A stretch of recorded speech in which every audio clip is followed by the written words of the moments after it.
I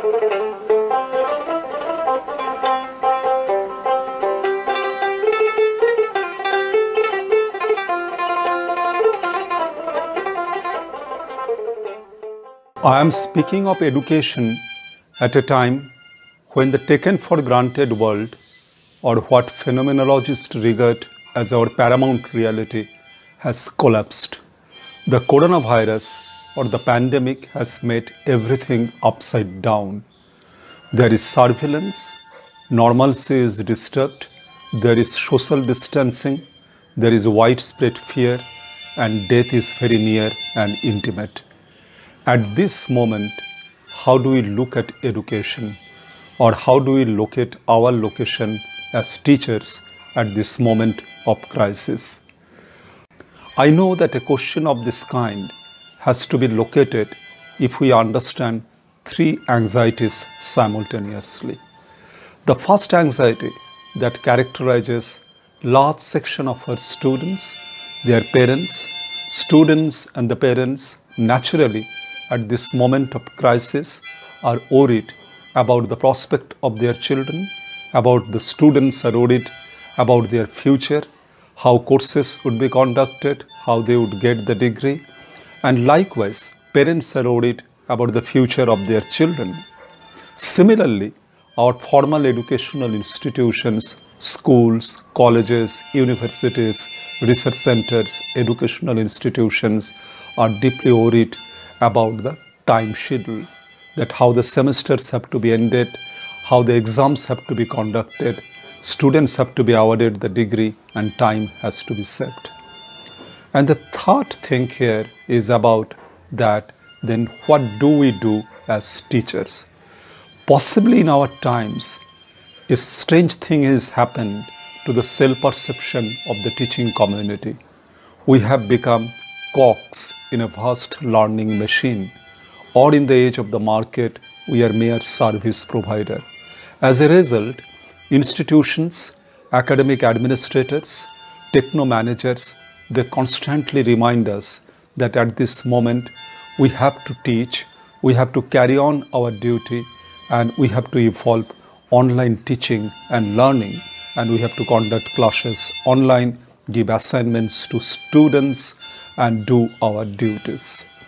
Now this is something that saddens me, that worries me as a teacher and as someone who is deeply interested in creative pedagogy, in a deep communion and engagement with young learners and students. I tend to believe that as teachers, we are not mere service providers, or as teachers, we are not merely cogs in a machine. Our task is much more higher, and that's why it saddens me when we see that we have reduced the present crisis into only one technical question, that how we evolve merely online form of teaching and carry on the same task and the same duty, complete the same syllabus and complete the assignment and conduct the exams. Under these circumstances we are living, and it is at this juncture then the question arises, what is our role? How do we redefine education in these unusual times? As I have just said at the beginning, that what saddens me is that we are responding to the educational question merely through a technical angle. We are assuming that as usual, the normal business would go on, and only thing that we have to do, we have to evolve the appropriate technology, we have to evolve the appropriate apps, and we have to go on online teaching and learning. This, I believe, is not an adequate and mature response to the question.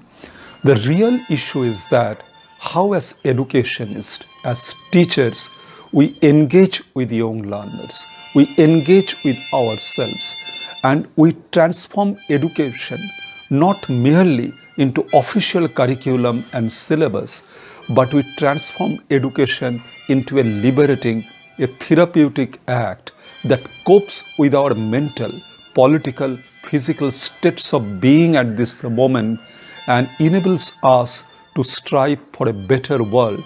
And education emerges as certain kind of healing touch.